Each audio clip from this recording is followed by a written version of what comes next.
Now that Canto 9 is complete and we have dealt with Ryoshi's nurse daddy issues, I feel it is time to look back and try to figure out how does the story we got relate to the ideas of the original, which is something I found enjoyment in pretty much since I started playing the game. I gotta say, before Limbus I hadn't read a lot of Asian literature. Canto 8 had me read The Dream of the Red Chamber, which was a tricky thing to do due to its size and also the number of the characters and events. I'd like to think that I understood some meanings, but nowhere near well enough to compare the book and the Canto.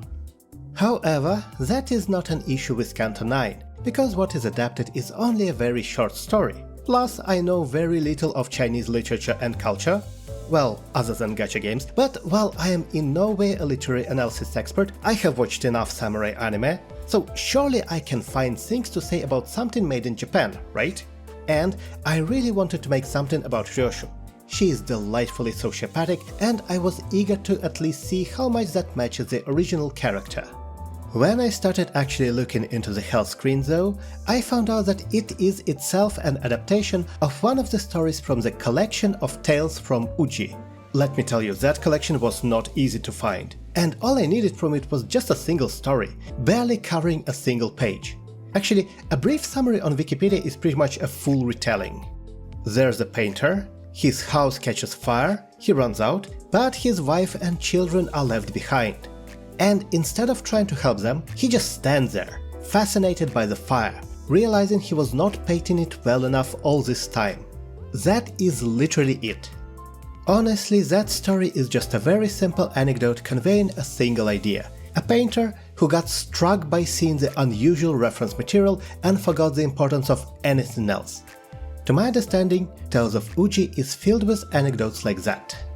Knowing this story, it is not really fair to call Hellscreen an adaptation, because Akutagawa took the core idea in the anecdote but reworked it into an actual dramatic story, which I will now briefly retell. The story is told by a nameless servant of the Lord of Horikawa.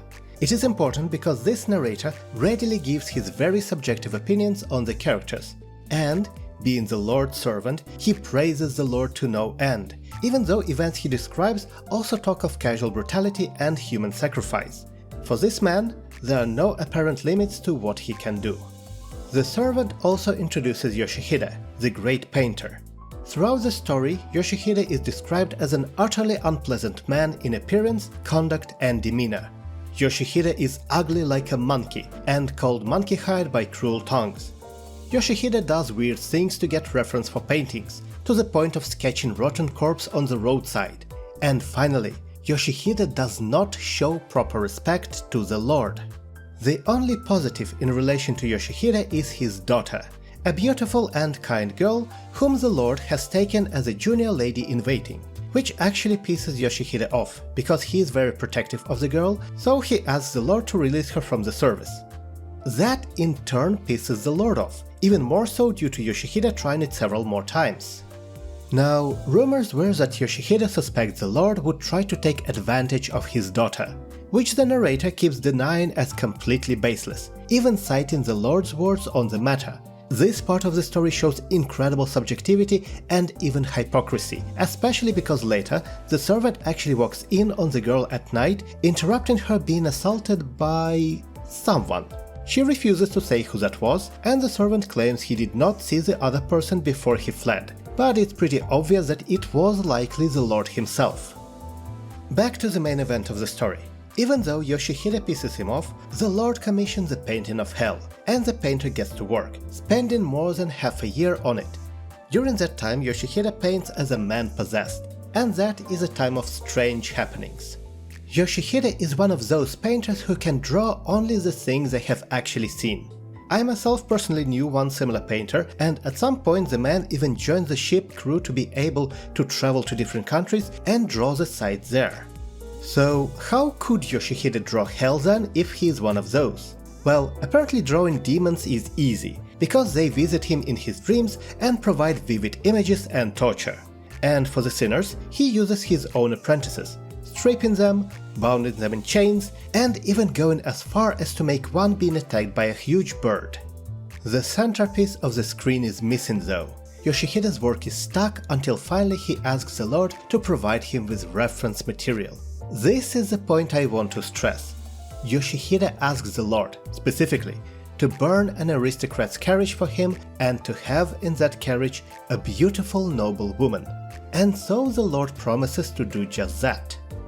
This is done in the residence outside of the city, where the Lord gathers Yoshihide and attendants, some of whom are already in on the surprise. And they burn down a carriage. And as we all know, inside the carriage, dressed as a noble woman, is Yoshihide's daughter. And when flames take her, the painter is completely frozen, experiencing the absolute horror of seeing his own child dying a horrible death, and at the same time taking in the scene completely, like only an artist can, to use it as further reference for his work. In the aftermath, the painting is finished, and the very night after Yoshihide hangs himself, probably unable to bear the thought of what he had witnessed any longer. That is the story, and one thing I have to mention immediately is that I was a bit disappointed after finishing Canto 9 and reading Hellscreen.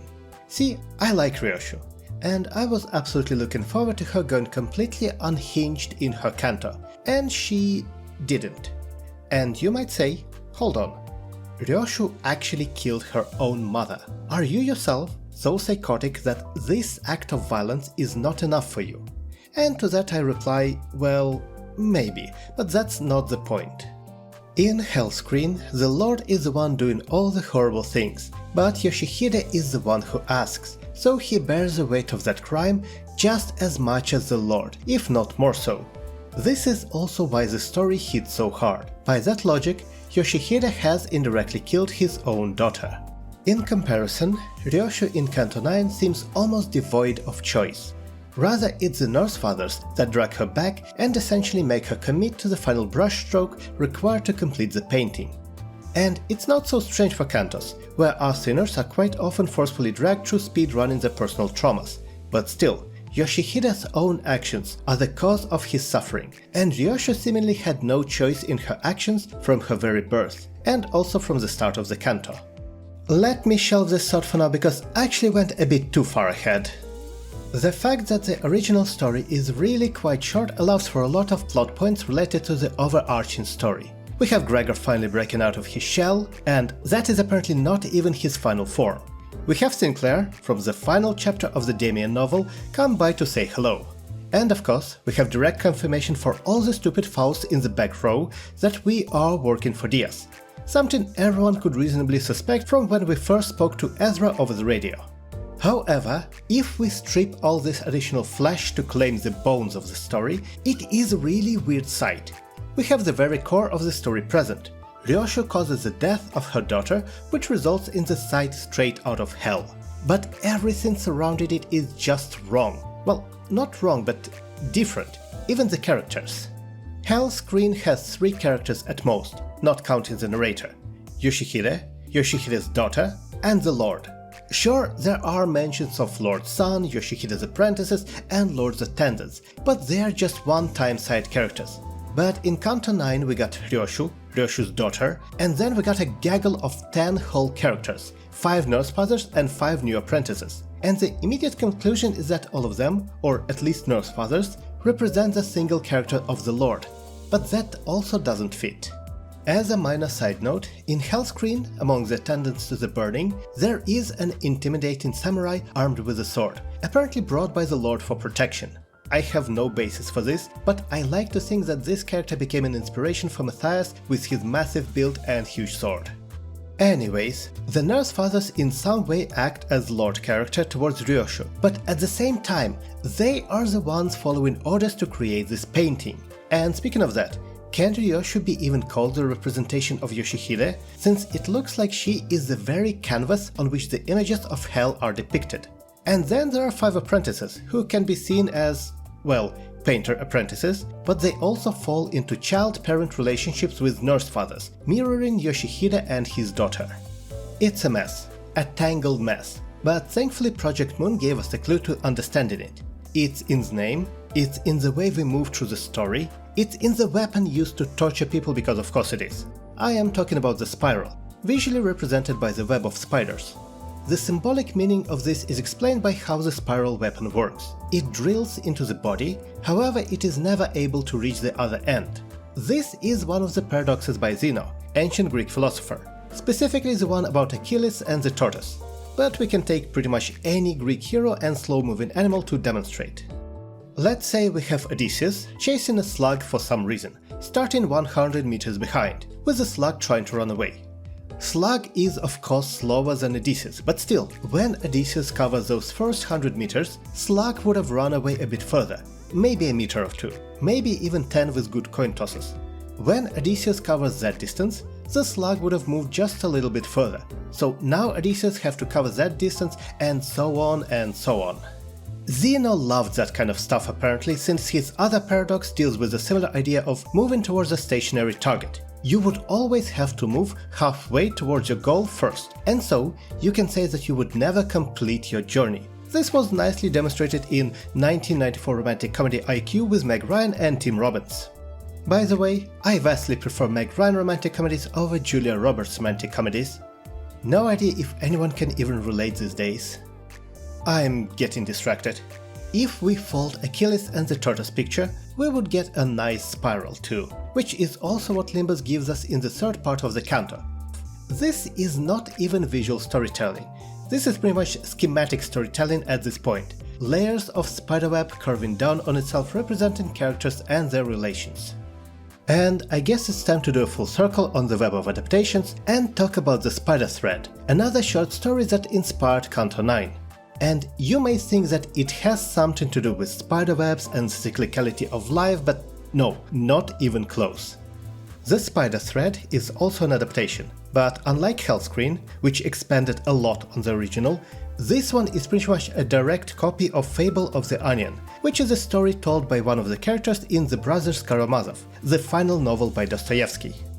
You know, if I had a subscriber each time Dostoevsky had influenced an Asian author from my Limbus reading list, I would have had 2 more subscribers, which is not a lot, but still. Anyways, the fable tells of a wicked, greedy woman who died and went to hell. The guardian angel wanted to help her out and remembered that once she gave an onion from her garden to a poor woman. So he conjured an onion and lowered it into hell for her to grab on. She did, and the angel started pulling her to heaven. But other sinners saw that and grabbed the woman to get saved with her. Well, she started kicking and screaming that it's her onion and not theirs, and that's when the onion snapped and back into hellfire she went. Akutagawa's The Spider Thread is literally the same thing, only instead of the angel there's a Buddha, instead of wicked woman there was a bandit in hell who once decided to not step on the spider, and so the spider thread is lowered down, bandit grabs it and starts climbing. But as soon as he sees that other sinners are also climbing after him, he yells that this is his spider thread, and then it immediately snaps, letting him fall back into hell. As you can see, this story contains no spirals, but instead it introduces something else: unbreakable, or you could say unseverable bond. So, does it apply to the Canto? Yes, but you really have to fish for the hidden meaning here. In the original adaptation, the thread represents salvation, and snaps if you do the wrong thing. The obvious comparison is the red threads we see connecting nurse fathers to Ryoshu. It symbolizes parental links, as twisted as they are, but also it makes a lot of sense in terms of Spider Thread's story. These 5 nurse fathers are in hell, outside of the syndicates, with no clear purpose, and so little Ryoshu is literally the salvation for them. This is why her crib is quite symbolically made of the same red threads. As Valentina says, she is their ticket. It's crude, but it's to the point. We start with 5 thread connections, but then Ryoshu also forms a connection to Araya. And again, that is the connection that is meant to lift her up from her own hell. But I think there are actually more, because after Ryoshu left, all nurse fathers have picked up apprentices. And those had reasons for joining, but again, I believe each apprentice was in some sort of hell of their own, and that connection to their respective nurse father was the thing lifting them up. If we follow the spider thread analogy, the obvious question is, do any of the threads snap? And my answer is probably not, with maybe one exception, because these red threads symbolize connection and conviction, and nurse fathers pretty much never let go till the end. If after Ryoshu's escape all nurse fathers went like, well, we tried, time to close shop, then Threads would snap immediately, and they would return to their respective hells, with no future hope. But they kept at it, so while their actions are not good by any stretch, threats to their salvation hold strong. I mean, Pinky Nurse Father is goddamn dead, and her thread remains so strong it actually gets entangled with Ryoshu Araya thread. And the apprentices too. They all hold for dear life to what they believe in, so much so they are willing to die for it. A good example is, again, Pinky. Ren is the most non-apprentice apprentice out of all the apprentices, and even he stays to fight, absolutely unnecessarily, simply following the guidance of the star. I do have a tinfoil hat theory that there is actually a single example of the thread snapping, and that is Matthias and Kira. During the battle with Vespa, Kira distracted Vespa, but Matthias' attack cleaved them both. And while nurse fathers don't treat apprentices well, I do think that outright sacrificing one for your own selfish gain is a big no-no. At that moment, Matthias' thread snaps. But Kira did nothing wrong. Well, except watching too much anime. She held to her side of the string, and I think that is why she got spared in the story. But that's just my personal theory and I digress. I have to say, when I thought of trying to analyze Canto 9 and the original story, I expected to discuss plot points, like one normally does. Instead, by this time I'm completely stuck in the structure of the story and character relationships, like it's some sort of weird spiral-shaped schematic. It almost feels more like a technical analysis than a literary one. However, Ryoshu's relationship with Araya and how it again follows a spiral pattern brings me to a literary analogy in Hellscream. Because not only this spiral thing is not related to Spider Thread's story, it's related to something I have omitted during the retelling of Yoshihide's story. So now I will talk about a very important character, the monkey. There's a direct reference to the monkey when little Ryoshu gets a dog and calls it Saro, which means monkey in Japanese. But of course things are not that simple. In Hellscream, monkey initially belonged to the young master, Lord Sun, who named it Yoshihide, as a joke and as a jab towards human Yoshihide. I will just call it the monkey to avoid confusion. One time, the monkey was chased by the young master, but Yoshihide's daughter protected it, and while doing so, she leaned into the name joke, saying she has to protect her father.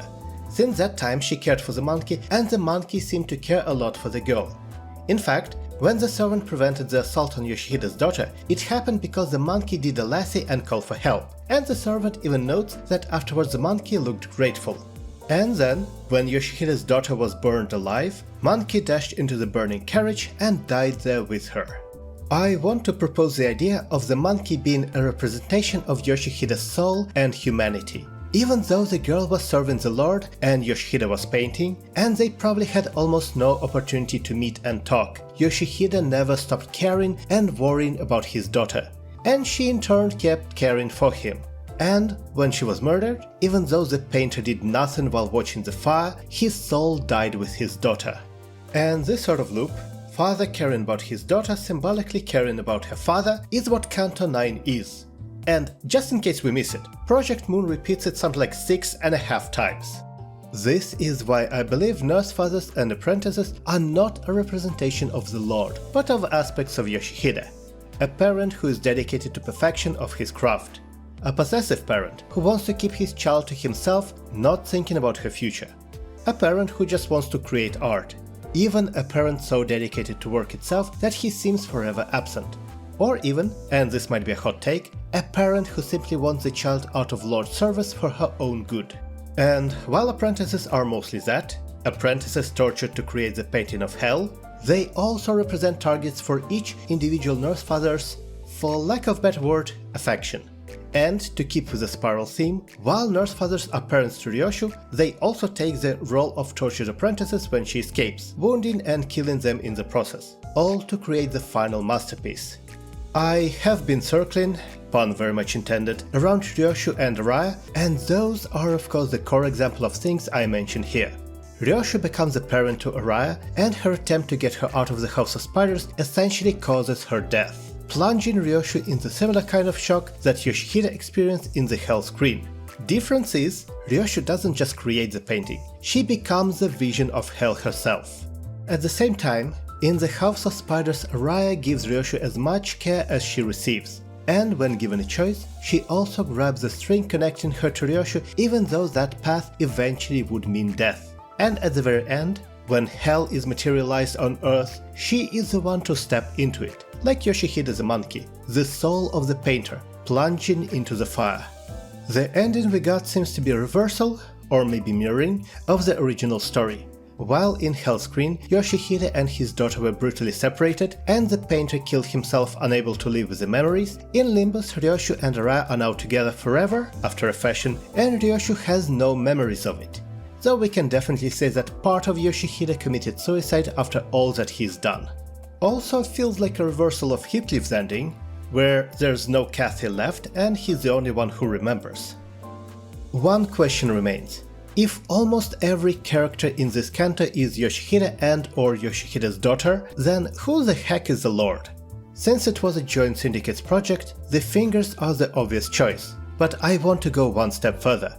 Since Rien was the main nurse father, and we all know how he got his orders, I will go ahead and say that the Lord, perverted, cruel, vain, vengeful man with absolute power, is the city itself.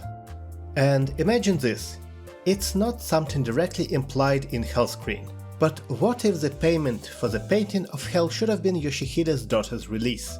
Would it not explain the obsession, the torment of apprentices, the nightmares, and finally, out of artistic desperation, the request to provide the deadly reference material? A request which the Lord took as the opportunity to both fulfill his promise and punish Yoshihide. And that is the connection between two stories I have been looking for.